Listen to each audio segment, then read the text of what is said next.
Kung kayo nagpapakamatay dahil sa pera sa koleksyon sa proteksyon, ako hindi. Kung gusto ninyo, inyo na. Pati yung pera sa sugalan, inyo na rin. Pati sa mga kasa, inyo na.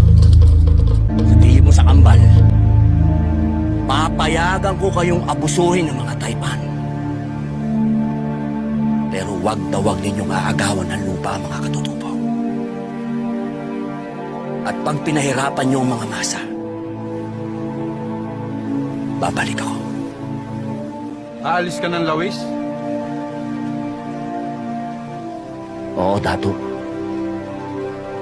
Lalagay sa tahimik. Bubuo ng pamilya.